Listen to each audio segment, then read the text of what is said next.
Cutting together a good demo reel can be kind of tricky, but there are a few good rules or best practices to follow when you're cutting together a demo reel to make it its absolute best.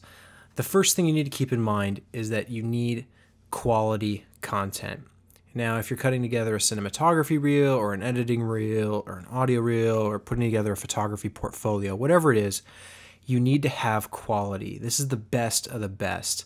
And sometimes it can be easy to go a little bit too wide with your selection. You pick too much because you want to show off all the cool stuff you've done. But the moment you insert something that's questionable or not as good as everything else, it stands out as being less than. And when someone sees that, that thing that doesn't belong is what they're going to notice the most. So if you do have a shot that's underexposed or noisy or out of focus or just not perfect, not the way you would want it to look, don't include it. It's better to show less if it's all high quality than try and include a whole lot and forego that quality for the sake of variety. However, having variety is important. That's kind of the next rule to follow. You need to have variety. And it's kind of a balance between quality and variety. And when I say that, what I mean is if you're watching someone's reel and they only have a handful of shots or projects that they've worked on, it gives the impression that the person hasn't done a lot of work. And what that tells me or the person watching it is that maybe they're just getting started, or maybe they're not passionate about what they do because they're not actively seeking new work and new opportunities. There's stuff in reels, that you don't expect everything to be high caliber, high paying clients. It can be a good variety of, short film, documentary, commercial, narrative, whatever, short film, doesn't matter. I personally think that demo reels should have a good variety. There's some people who really want to focus on a niche market like documentary, and they only include documentary footage in their reel. I find that nowadays it's getting more and more important to be versatile with your craft and be somebody who can shoot a feature film, but who can also shoot a commercial or a music video. And having that flexibility and that variety in your reel shows that you're able to do it all. If you get a project, you can handle it because it's reflected in your reel. So make sure that you're emphasizing the variety of work you've done. It can get a little messy if you're trying to add photography work into like a video reel, or you're trying to emphasize that you do editing, but you also shoot and you also direct and maybe you even act.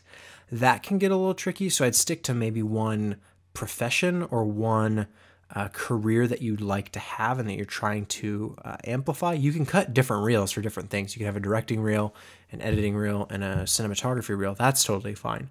But trying to mix them all into one, that can be a little tricky.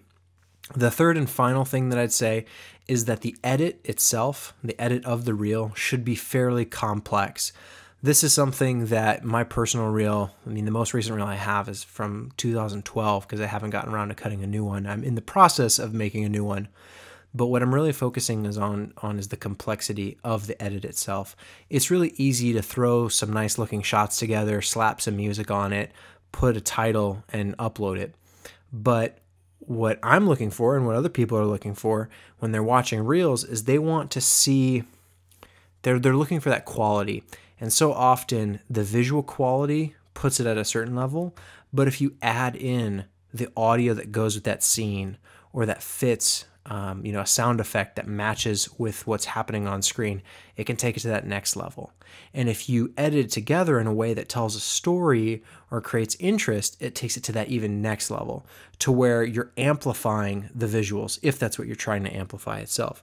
If you're doing an editing reel, it really helps to have good looking footage and audio that sounds good, because all of these things end up blending together, just like in an actual movie. If you go to a movie, bad audio can ruin it.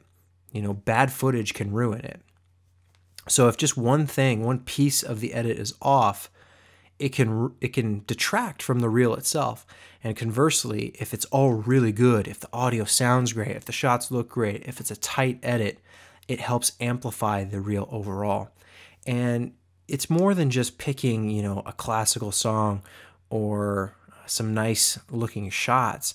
I happen to prefer people use music that they like. It helps tell a story. It gives you a little bit more insight into the characteristics and the personality of the person who put together the reel. So I like, if as long as it's not obnoxious music, something that's reflective of your personality, I think is good. And having those kind of soundbite type elements, whether it's sound effects or actual, audio clips from the scene, or even like a few behind the scene shots are fun sometimes too, just to show your face, what you look like, what it's like to work with you on set. Some of that stuff can be really fun, and I do recommend it. I wouldn't say the majority of a reel should be behind the scenes. You want to see the finalized products, but inserting in it can add a little spice, and it helps create a short story for the reel. Oftentimes, if I'm watching something that's just visuals with music, it gets boring, even after just 30 seconds. I mean, those visuals have to be really, really strong to hold someone's attention.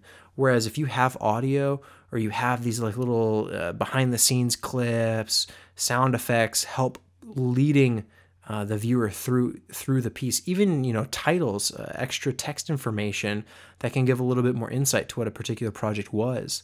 That's really helpful too. It's all the extra little bells and whistles that help pull the whole piece together and give someone watching a reason to keep watching.